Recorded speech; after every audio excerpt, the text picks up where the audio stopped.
Sekarang-sekarang ini lagi banyak kejadian anak muda susah ngambil KPR gara-gara ngutang di paylater. Nah loh, kok bisa? Apa jangan-jangan kita yang pakai paylater bisa auto ditolak kalau ngajuin KPR?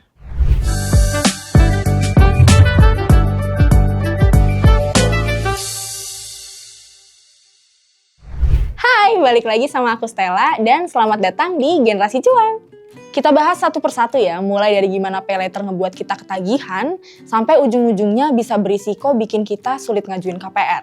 Oke, yang pertama, cara kerja paylater atau lengkapnya Buy Now Pay Later. Yang kalau ditranslate ke bahasa Indonesia, artinya beli sekarang, bayarnya nanti. Jadi, kita bisa belanja dengan cara kredit, tapi nggak pakai kartu kredit. Nah, fitur paylater inilah yang memudahkan kita beli-beli di marketplace. Ya, gimana enggak? Paylater ini gampang banget diakses di aplikasi toko oranye, toko ijo, toko merah, sampai aplikasi travel online juga nyediain fitur paylater. Ngajuin paylater juga easy peasy. Tinggal daftar secara online, tambahin foto selfie pakai KTP, tunggu paling lama 1 hari, and then beres. Paylater siap dipakai. Gak cuma soal kemudahan akses sih. Banyak orang gunain paylater karena tergiur sama tawaran promonya. Apalagi kalau kamu sering pakai paylater, limit kredit akun kamu bisa bertambah besar. Semakin gede limit kredit itu, kamu jadi bisa belanja barang-barang yang harganya mahal, bahkan sampai belasan juta. Padahal ya, balik lagi ke sistemnya paylater tadi. Kredit alias ngutang, yang ujung-ujungnya harus dibayar. Yang pasti bakalan ada bunga dan jatuh tempo untuk bayar utangnya. Lanjut, kita coba bedah data soal jumlah pengguna paylater di Indonesia sampai perilaku belanja-belanjanya ya. Sekarang jadi banyak generasi muda yang lebih suka belanja pakai paylater. Bahkan jumlah anak muda yang pakai paylater ini cenderung meningkat. Berdasarkan survei yang dilakuin sama Katadata Insight Center atau KIC pada tahun 2021 soal perilaku keuangan generasi milenial dan Z, sebesar 13,8% generasi milenial dan Gen Z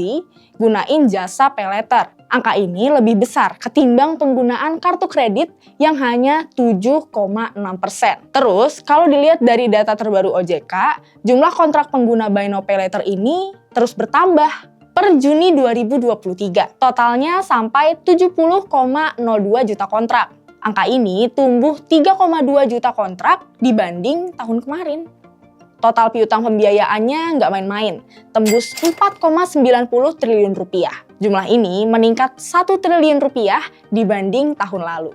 Ayo, siapa di antara kalian yang nambahin angka kontrak itu? Lalu, berdasarkan survei Kredivo bersama KIC pada Juni 2023, soal laporan perilaku konsumen e-commerce Indonesia, sebanyak 88,8% responden menggunakan paylater untuk belanja produk secara online.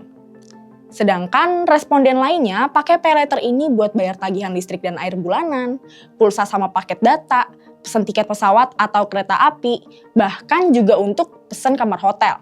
Ya, dari dua data ini, bisa dibilang ada 2 kategori pengguna paylater. Pertama, orang yang pakai paylater untuk belanja gaya hidup. Kedua, orang yang gunain paylater untuk bayar kebutuhan sehari-hari. Biasanya mereka ini pakai paylater karena udah kepepet dan emang belum megang uang.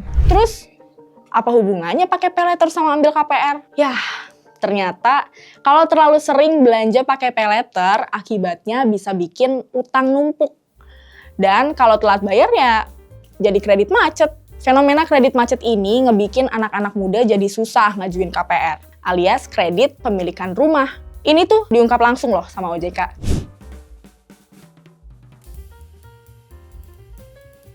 Terus, kalau udah terlanjur kejerat utang paylater, mesti gimana dong?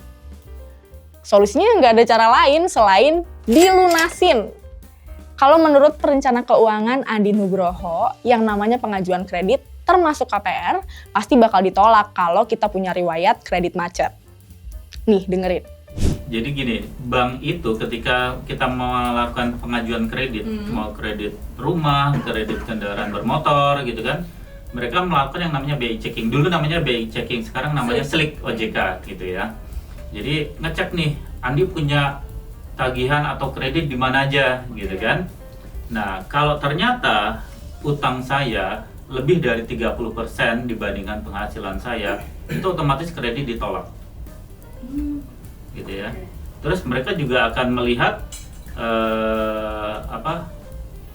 kredit saya itu lancar atau tidak.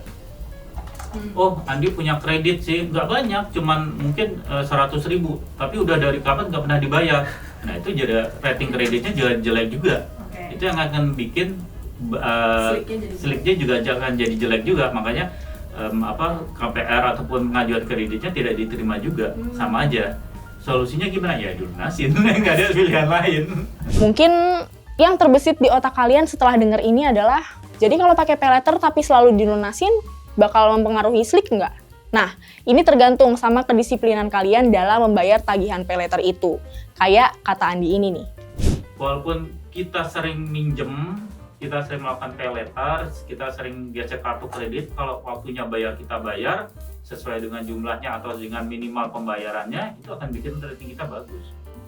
Kalau kita bagus. Jadi kalau misalnya kita mau pakai paylater tapi bayarnya tetap sesuai waktu gitu, tepat waktu, itu nggak apa-apa ya Mas? Nggak apa-apa, nggak masalah. Okay. Jadi bukan karena payletternya yang bikin kredit kita ditolak, tapi karena kita nunggaknya. Nah, kalau misalnya nih, kamu udah ngebayangin mau ngajuin KPR beberapa waktu ke depan, tapi posisinya kamu masih punya cicilan, kamu harus batasin jumlah cicilan yang kamu bayar per bulan. Kalau pakai rumus perencana keuangan, total utang yang ideal tuh maksimal 30% dari total pendapatan. Jadi misalnya gaji kamu 5 juta, ya utang kamu maksimal totalnya adalah 1,5 juta. Dan itu nggak cuma satu cicilan ya, tapi udah total semua cicilan. Misalnya sekarang kamu punya 2 cicilan dan mau nambah cicilan KPR. Ya total ketiga cicilannya nggak boleh lebih dari 1,5 juta. Jadi intinya kalau mau aman buat ambil KPR, ada 2 hal yang nggak boleh kalian skip. Pertama, jangan lupa bayar cicilan paylater tepat waktu. Dan kedua, jumlah cicilan paylater, KPR, dan lain-lain jangan lebih dari 30% dari pendapatan supaya finansialmu tetap sehat. Oke? Nah, buat kamu yang udah ambil KPR, coba aku pengen tahu dong gimana alokasi budget bulanan kalian. Coba share di kolom komen ya. Makasih yang udah nonton sampai habis. Kita ketemu lagi di video Generasi Cuan edisi lainnya. Bye!